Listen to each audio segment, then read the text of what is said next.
Jadi 15 tahun kamu udah lulus SMA, terus udah mulai kuliah? Iya, waktu itu mamaku bawain belangkon. Terus habis itu aku bilang, boleh nggak aku ketemu di kafe, aku mau ngasih belangkon dari mamaku. Terus jadi ngobrol-ngobrol. Ngerti lah struggle-struggle-nya orang kalau misalnya uangnya kepepet. Jadi mesti muter otak kan, nih gue makan besok gimana gitu-gitu. Di luar 20 pounds itu cuma 2 kali makan. Jauh banget kan, jadi mendingan masak.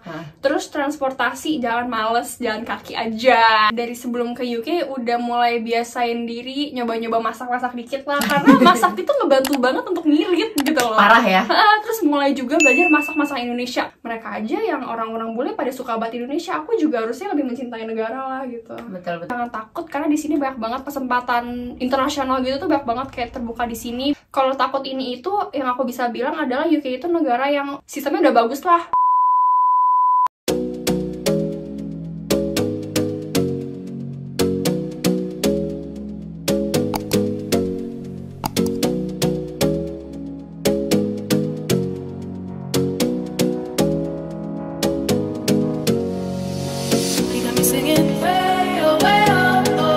Like a guy who could treat me right. Way oh, way oh, oh. Boy, take a chance, will you let me ride? Way oh, way oh, oh. I could be the best thing in your life. Way oh, way oh, oh. You got me singing. Way oh, oh. You look like a guy who could treat me right. Way oh, oh. Boy, take a chance, will you let me ride? Way oh, oh. I could be the best thing in your life. Take a drive.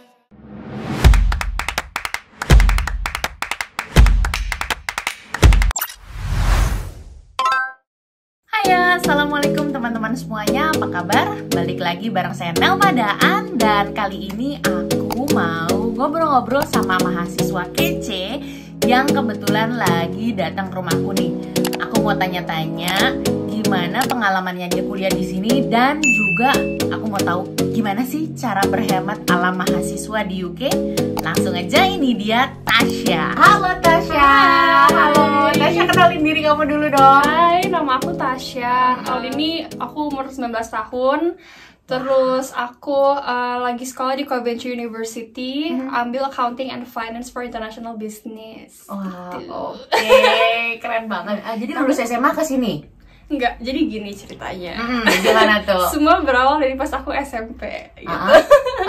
Jadi waktu itu ke SMP kan aku sebenarnya udah punya plan nih. Plannya, oh yaudah sampai kelas 12, kelas 3 SMA, terus lulus mau ngambil stud call di Jerman, terus mau lanjutin kuliah di Jerman gitu kan.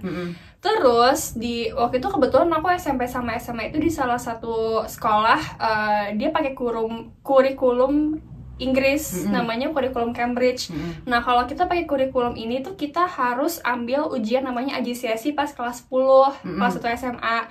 Jadi kayak jatuhnya aku kelas 3 SMP aku ambil UN, terus 1 tahun kemudiannya, which is di kelas 1 SMA aku ambil AJCSE ini. Udah kan, aku ambil aja nih, nggak kepikiran mau gimana-gimana. Terus datang kan nilainya nih nilai udah keluar semua. Terus ada nih International College gitu di daerah Kelapa Gading. Terus aku iseng-iseng aja apply. Taunya bisa, jadinya aku bisa loncat 2 tahun, skip 2 tahun gitu. Jadi aku mau 15 tahun, aku langsung mulai semester 1 kuliah deh, gitu. Jadi 15 tahun kamu udah lulus SMA, terus udah mulai kuliah? Iya. Sementara biasanya kalau kita 15 tahun itu masih kelas berapa SMA ya? Satu SMA ya? Kelas 2, 1 atau kelas 2 SMA. Wow, abis dari situ kamu kuliah langsung di UK? Enggak, jadi abis kan udah nih umur 15 tahun mulai semester 1. Nah, itu tuh aku di Indonesia dulu tahun pertama sama tahun kedua. Kenapa totalnya cuma 3 tahun sekolahnya, termasuk yang di UK ini? Karena dari awal dia pakai kurikulum Inggris. Kan di Inggris kan emang sekolahnya cuma 3 tahun kan kalau kuliah. Jadi dia nggak kayak di Indonesia yang 4 tahun gitu. Jadi aku tahun pertama sama tahun kedua di Indonesia, tahun terakhirnya di UK gitu. Jadi kayak semuanya tuh disertasi lalala itu di sini. Oh, oke. Gitu. Kalau di Indonesia nama kampusnya apa? Namanya Unisaduguna International College. Dia sebenarnya ada 5 cabang, tapi aku yang di Kelapa Gading gitu. Oh, oke. Jadi itu 3 tahun kuliahnya karena mengikuti kurikulum UK. Betul. Nanti lulusnya setahun terakhir di sini gitu ya? Iya. Di sini itu kita bisa pilih lagi kampusnya di mana aja, atau ada kampus yang sudah kerjasama di Coventry nih? Jadi si Unisa Dungguna ini kita sebutnya UIC. UIC ini tuh dia kerjasama sama beberapa kampus. Bahkan gak cuma di UK, ada di Amerika, ada di Australia, bahkan ada di Cina juga. Nah, terus mungkin dilihat dari nilai juga, terus dari bahasa yang kita bisa. Pokoknya ada banyak aspek yang dilihat sampai akhirnya kita bisa nentuin nih kita mau di kampus yang mana gitu-gitu. Oh, oke. Kamu nyampe ke UK ini tahun berapa? Jadi sebenarnya aku intake itu September 2020. Tapi aku nyampe karena COVID ya. Jadi aku nyampe di Inggris itu November 2020 gitu. Jadi di sini baru belum lama sih, belum nyampe setahun. Belum nyampe setahun. Berarti nanti selesainya November 2021 gitu? Enggak. Jadi sebenarnya mungkin kayak hitungannya wisudanya ya. Wisudanya itu setahu aku Juni atau Juli 2021 gitu. Nah, jadi kamu pilih di UK. Kenapa pilih di UK? Karena kan aku awalnya emang kan aku jurusannya Accounting and Finance. Nah, dari semua list negara-negara yang si UIC ini punya dan juga kampusnya, aku ngeliat ternyata Accounting and Finance tuh bagus juga di UK gitu kan. Terus kedua, aku dari kecil tuh selalu ngeliat UK kan kayak bangunannya kan bagus gitu ya, kayak klasik-klasik yang Harry Potter banget gitu kan. Jadi kayak aduh pengen deh sekolah di UK kayak keren banget ya gitu. Gitu. Terus juga aku ngeliatnya juga culture-nya tuh bagus, menarik banget gitu culture-nya gitu. Awalnya baru dari situ dulu sih, terus makin kesini, terus hidup di sini kan jadi tahu macam-macam, jadi kayak makin gue nggak salah pilih kok gitu. Iya. Gitu. Jadi, nah sekarang nih kamu kan ngalamin kuliah di 2 negara ya, di Indonesia dan di UK. Gimana rasanya? Bedanya gimana? Sebenarnya kalau misalnya tentang beda atau enggaknya, karena aku kurikulumnya pas di Indonesia juga kurikulum Inggris, mungkin kalau dari kurikulum belum terlalu kerasa ya. Cuman kan dulu aku pernah SMA di Indonesia, aku pernah SMP di Indonesia, mungkin aku bisa bandingin dari sekolah aku pas SMA, SMP sama pas di UK ya. Mungkin dari sistem belajarnya juga yang aku rasain waktu di Indonesia tuh kita tuh banyak banget ngafalin teori mulu. Iya, banget. Sampai yang kayak mungkin gini, misalnya kita belajar satu topik. Kalau waktu dulu tuh kita cuman gini doang, gimana caranya kita pakai rumus ini misalnya. Ini dipakainya pas kapan. Tapi kalau di UK itu tuh kita bener-bener belajar dalam banget sampai kenapa orang bisa sampai nemuin rumus ini. Jadi bukan cuma tentang gimana cara pakainya, tapi kenapa dia ada. Jadi juga kritis banget gitu loh. Pola berpikir kita tuh digali banget ya. Nah, kalau dari lingkungannya gimana waktu kuliah di Indonesia sama di sini? Mungkin kalau lingkungannya aku suka denger gini sih, orang selalu bilang, "Iya, orang UK tuh lebih gini, orang Indo tuh lebih gini." Tapi aku rasain tuh sama aja sih, maksudnya tipe orang yang A, tipe orang yang B tuh di 2 negara itu pasti ada. Cuman mungkin bedanya lebih kayak karena di sini UK teman-teman itu lebih diverse aja ya, dari negara ini, dari negara itu gitu. Terus kadang-kadang kita kayak kemarin deh lagi bulan puasa, kan seru ya kita buka puasa bareng-bareng, terus kayak tuker-tukeran nih, hari ini negara dari menu Nigeria, ntar minggu depan menu Indonesia, ntar minggu depan menu apa lagi gitu. Jadi kita suka tuker-tukeran. Terus waktu itu lagi buka puasa ngobrol-ngobrol, terus teman aku yang di Egypt bilang, iya kita kalau di Egypt tuh nggak selalu masak nasi pakai air, kadang-kadang kita masaknya pakai susu. Terus pas nyobain enak banget. Jadi nasi pakai susu. Oh, oke. Terus jadi kayak ilmu baru. Jadi ada hal-hal baru yang mungkin nanti kalau kita balik kita bisa nih jual yang dia nasi dimasak pakai susu. Tapi kayak misalnya di kampus sendiri interaksi sama dosen gimana? Oh, kebetulan kan aku online ya. Oh, di sini jadi dapat online full ya? Iya, jadi aku full online. Cuman mungkin sebenarnya kalau full online tuh aku juga ini sih inisiatif sendiri. Aku kadang-kadang kayak ngontak dosen, habis itu aku bilang, boleh nggak aku ketemu mau nanya apa? Atau misalnya waktu itu mamaku bawain belangkon, terus habis itu aku bilang, boleh nggak aku ketemu di kafe? Aku mau ngasih belangkon dari mamaku. Terus jadi ngobrol-ngobrol gitu sama dosen. Tapi kalau misalnya nanti udah offline, harusnya jadi lebih gampang ya ketemu dosen. Gitu ya. Tapi so far mereka semua ini banget kok, ngebantu banget kok. Kita bahkan punya yang kayak kita bisa booking gitu online, misalnya aku jam segini sampai jam segini mau appointment satu-satu sama dosen, itu dia mau. Nah, untuk kamu sendiri nih yang dari Asia, kita dari Indonesia gitu ya, ada kesulitan nggak untuk belajar di sini? Mungkin kalau dari bahasa dulu ya, yang aku rasain sih karena dulu dari kecil kan pasti kita udah belajar bahasa Inggris nih dari SD lah gitu. Betul. Tapi yang aku pelajari tuh selalu American English kan. Jadi pas nyampe sini tuh pas awal-awal ya, seminggu 2 minggu pertama kalau orang ngomong apa sih gitu, maksudnya air. Jadi maksudnya teman-teman di sini kalau di UK itu kan aksennya beda gitu. Kalau misalnya teman-teman nonton Harry Potter, nah aksennya tuh di situ di UK tuh kayak gini mostly gitu.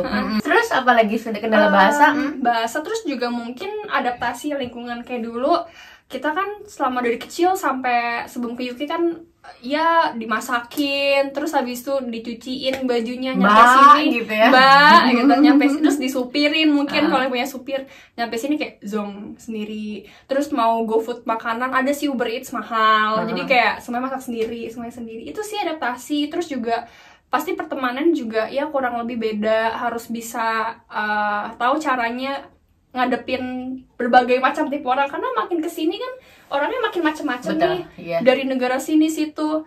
Ada yang kita bahkan belum pernah nemu nih orang yang kayak gini, gimana sih cara ngadepin orang kayak gini, jadi belajar. Nah, kalau misalnya biaya hidup nih, gimana cara kamu menyiasatinya? Gitu. Tips hidup hematnya nih. Tips hidup hemat ya. Masak Pertama, sendiri. karena aku kebetulan teman-teman aku pada jago-jago masak juga. Kadang-kadang aku yang kayak, boleh nggak main ke tempat kamu pas lagi jam makan siang atau pas lagi malam, terus kayak dimasakin. Jadi ya gitu, jadi kayak di sana biar nggak merasa bersalah, aku mau aku bantuin sesuatu nggak, jadi kayak makan bareng tapi gue nggak keluar uang gitu. Satu ya kan. Tapi kan nggak mungkin dong tiap hari kayak gitu. Enggak sih, tapi ya mungkin masak sih ya. Kalau lagi tanggung bulan itu mungkin boleh ya. Boleh banget. Boleh ya. Oke. Dan juga enaknya teman-temannya juga seneng aja kalau kita nongkrong makan di situ, karena yang penting dia ada yang nemenin gitu. Jadi aku nemenin mereka nggak apa-apa asal ada makanannya gitu. Bener.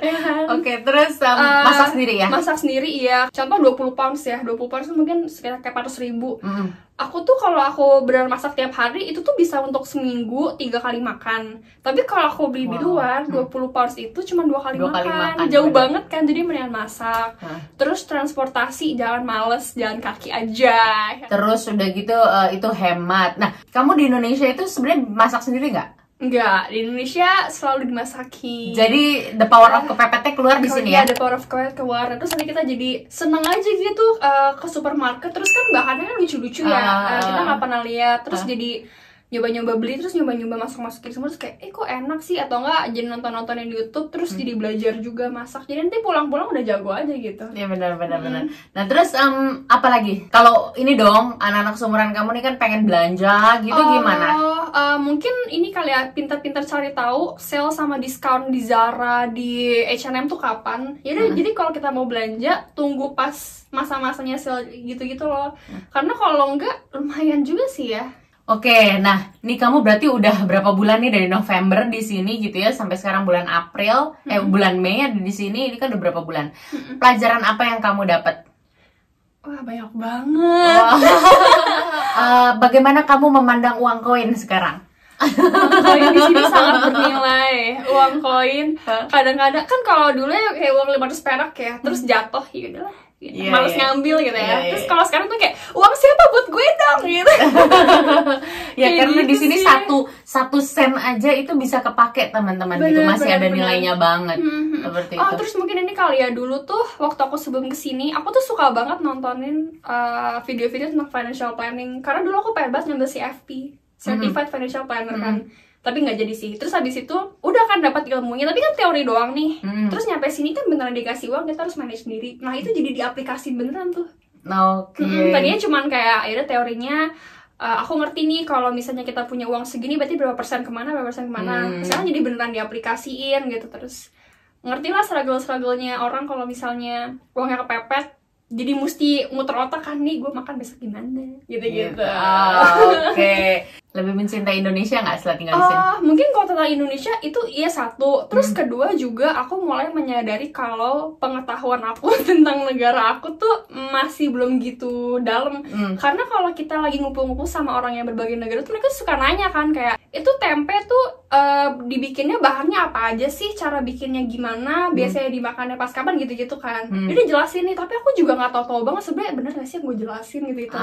Terus kan jadinya kita nggak bisa maksimal ngasih tahu ke mereka karena ya tau gitu aku belajar dulu ya kemarin gitu-gitu. I see, oke. Tapi ya sih mencintai negara karena teman-teman aku sendiri aja pada yang kayak amazed gitu sama Indonesia kan. So aku mikir mereka aja yang orang-orang bule pada suka banget Indonesia, aku juga harusnya lebih mencintai negara lah gitu. Betul. Iya, kadang kita tuh baru bisa mencintai sesuatu ketika kita sudah jauh dari itu, iya kan? Gitu udah kayak kehilangan. Udah kehilangan, udah jauh. Nah, ini juga negara kita ketika kita tinggal jauh, kita baru merasakan oh iya bener ya negara kita tuh kaya banget gitu dan indah banget, orang luar aja segitu respeknya sama negara kita. Tips dong buat teman-teman yang mau mau ke sini, yang mau sekolah di sini, baik yang dapat beasiswa atau mereka biaya sendiri gitu, apa yang harus dipersiapkan? Mungkin ini kali ya, dari sebelum ke UK udah mulai biasain diri nyoba-nyoba masak-masak dikit lah, karena masak itu ngebantu banget untuk ngirit gitu loh. Parah ya.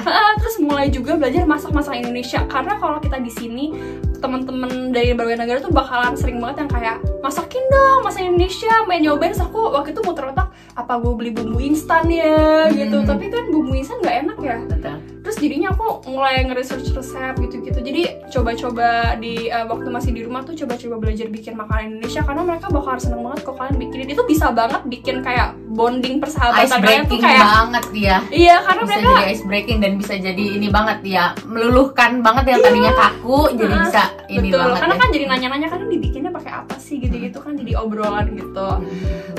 Iya sih, mungkin belajar yang tentang kasarnya tuh ilmu bertahan hidup gitu loh, ya kan, gimana cara manage uang, terus abis itu yang tadi yang ilmu masak, terus juga ya pokoknya ilmu bertahan hidup tuh mulai di inilah, mulai di apa sih, asah gitu kan. Iya bener. Jangan cengeng. Jangan cengeng, bener-bener. Aku sering dengar teman-teman aku yang mereka tuh punya kapabilitas yang oke banget, tapi mereka tuh takut banget untuk kayak sekolah yang kan Indonesia memang jauh banget ya. Bener. Mereka tuh takut banget karena nanti gimana kalau ini, nanti gimana kalau gitu. Terus aku cuman bisa bilang jangan takut, karena di sini banyak banget kesempatan internasional gitu tuh, banyak banget kayak terbuka di sini buat kamu, mungkin jadi stepping stone kayak buat kamu jadi bener-bener mengembangkan diri kamu. Terus juga kalau takut ini itu, yang aku bisa bilang adalah UK itu negara yang pasti sistem kesehatannya, sistem keamanan tuh sistemnya udah bagus lah. Iya, mungkin jauh lebih bagus daripada Indonesia. Jadi kalau misalnya kamu kenapa-napa, kamu kesesat atau misalnya kamu sakit tuh semua pasti udah ada yang ngurusin dan semua orang tuh pasti mau bantuin gitu. Ya. Well, itu dia teman-teman, mudah-mudahan ini bisa jadi bermanfaat buat kamu yang masih takut-takut. Jangan takut, karena kadang ya kita memang perlu melihat segala sesuatu itu dari jauh ya gitu, supaya kesempatannya juga banyak di sini seperti itu. Dan ya siapa tahu kamu bisa menggali potensi diri yang selama ini kamu tidak bisa temukan. Kayak Tasya nih, tadinya kan dia nggak pernah ke dapur gitu kali ya. Aku nggak tahu cara nyalain kompor gimana dulu. Nah gitu. Gak nyala kompornya, nggak ngerti juga kenapa. Dan ternyata di sini dia bisa masak, bahkan masakin buat teman-temannya gitu. Itu kebanggaan dong. Bangga dong nanti gitu. pulang udah bisa pamer ke mama kayak aku udah bisa masak. Benar, gitu. Iya kan, keren banget deh gitu. Kalau gitu Tasya makasih banyak. Makasih banyak. Sehat-sehat terus, sukses terus buat studi kamu, dan teman-teman terima kasih. Mudah-mudahan ini bisa jadi bermanfaat. Sampai ketemu di video berikutnya. Dadah, wassalamualaikum.